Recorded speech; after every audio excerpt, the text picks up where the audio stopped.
Seigneur notre Dieu, Seigneur notre Dieu, souviens-toi de la République démocratique du Congo. Papa, je ne connais pas très bien la politique.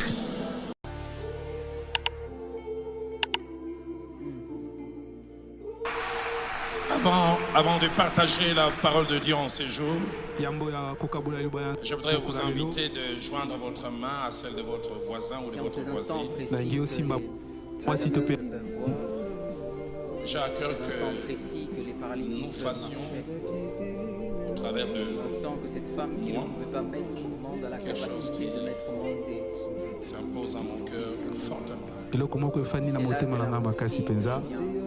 Dans Isaïe 62, verset 1er, c'est le prophète qui parle. Tout attaché qu'il était à Jéhovah. Mais il montre aussi qu'il avait un deuxième attachement à sa nation.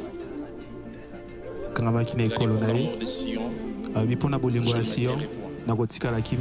Peut-être vous avez deux nations, deux, trois passeports. Moi, j'ai une nation et un seul passeport. Mais cette prière, je la fais aussi basée sur ce que en Roi chapitre 17 au verset 1er dit. Ainsi que le verset 2. La première fois que je l'ai découvert, j'ai dit, cet homme, il était prétentieux. Mais puis j'ai compris, il avait conscience de sa position qu'il avait devant Dieu. Élie le Tishbite qu'il avait. Même en ce moment, il n'avait pas de palmarès. Il a dit, il n'y aura ni rosée, ni pluie. Mais ce qui m'étonne, il dit, sinon, à ma parole. Il avait conscience que sa parole pouvait ouvrir et fermer le ciel. Ceux qui suivent bien les médias sont au courant. Ceux qui suivent les médias sont au courant. Ceux qui le suivent moi, peut-être vous apprenez par moi. À cette heure, le premier d'entre nous, c'est celui que Dieu a placé devant notre pays. Notre président doit être soit en plein vol, soit en train d'atterrir ou il vient d'atterrir. Officiellement pour finaliser un processus. Je dois avouer qu'il nous fatigue comme nation.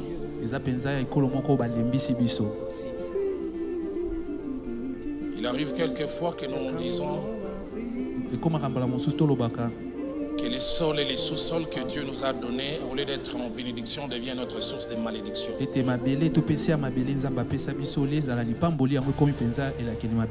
a même quelquefois tendance à penser que certains souhaitent et sont même prêts à faire que nous tous nous disparaissions et qu'ils viennent jouir de ces sols et de ces sous-sols.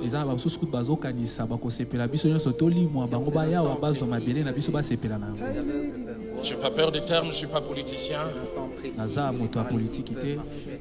Mais dans ces assises, quelquefois, il y a beaucoup d'hypocrisie. Il y a ce que l'on dit et ce que l'on ne dit pas.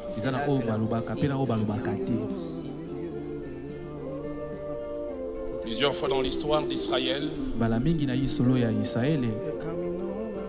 ils se sont retrouvés à des moments où ils n'avaient que Dieu.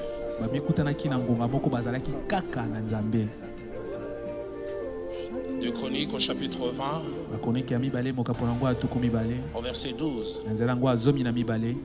Il était roi de Juda. Tout le peuple avait les regards sur lui, mais 3 nations avaient attaqué son pays.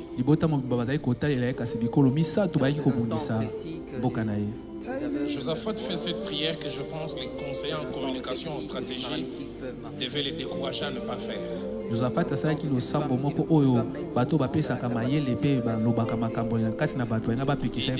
ne savons que faire devant cette multitude nombreuse. Il arrive des fois on atteint un seuil d'incompétence. Mais ce que j'aime dans ces prières, d'un côté, il dit ce qu'il ne savait pas faire. Et puis il ajoute ce qu'il sait faire. Ce qu'il sait faire, il n'a pas dû répondre tout de suite. Mais ce qu'il savait faire, il dit nos regards sont sur toi. Et cette fin de matinée, alors que tu tiens ton voisin, ta voisine, je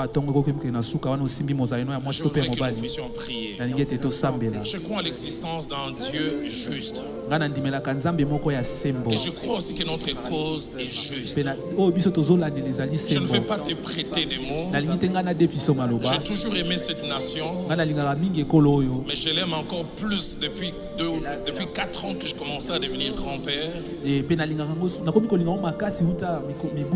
Souvent il m'arrive de me poser la question, quel genre de pays mes petits-enfants et mes arrière-petits-enfants auront.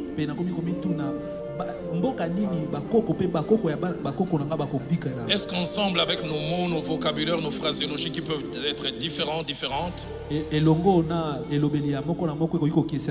pouvons élever nos voix et recommander ce processus, recommander surtout le premier d'entre nous entre les mains du Seigneur et demander que la volonté de Dieu s'impose. Et puis à la fin je prierai. Est-ce qu'on peut élever nos voix ensemble?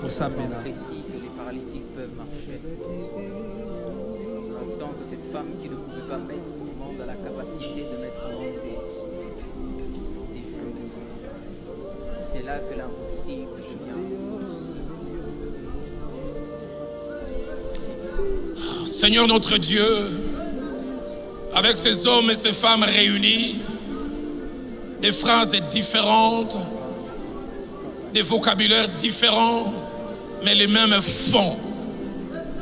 Nous crions vers toi, Seigneur. Nous disons assez. Nous disons trop, c'est trop. Nous disons le sang a trop coulé. Seigneur notre Dieu, Seigneur notre Dieu, Seigneur notre Dieu, Seigneur notre Dieu, souviens-toi de la République démocratique du Congo. Papa, je ne connais pas très bien la politique, mais en 1994, quand les choses ont tourné autrement dans cet autre pays, il nous a été presque imposé d'accueillir des gens fuyants. Et notre hospitalité s'est transformée en malédiction. Notre hospitalité s'est retournée contre nous. Cette fin de matinée, je dis, Seigneur, souviens-toi de nous. Souviens-toi de nous. Souviens-toi de nous. Souviens-toi du sang qui n'a fait que trop couler. On parle de 5 et même 10 millions. Souviens-toi de ces hommes, de ces femmes disséminés dans les pays voisins comme réfugiés. Et que dire des réfugiés internes? Des hommes et des femmes, enfants violés, violentés.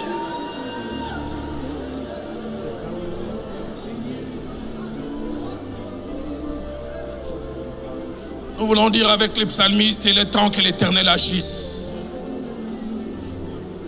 Mais cette fin de matinée, comme Élie, je tiens en levant ma main. Seigneur, je prie que la paix s'impose. La deuxième prière que je fais, si cette paix doit s'imposer, s'il y a des obstacles internes et internes, déracine-les. Et quand je dis externe, ça peut aller au-delà de notre pays. Ça peut toucher je ne sais quel autre pays. Nous sommes fatigués de gens qui vivent de notre malheur. Nous sommes fatigués de gens pour qui le sang de nos pères, de nos mères, de nos fils et de nos filles ne leur disent rien.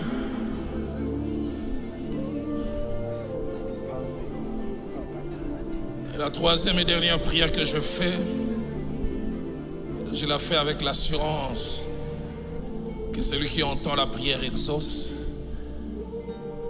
C'est pourquoi anticipativement avec ton peuple, nous t'acclamons et nous te disons merci. Bon, reprendre nos places. Les aveugles peuvent voir, ces instants précis que les paralytiques peuvent marcher.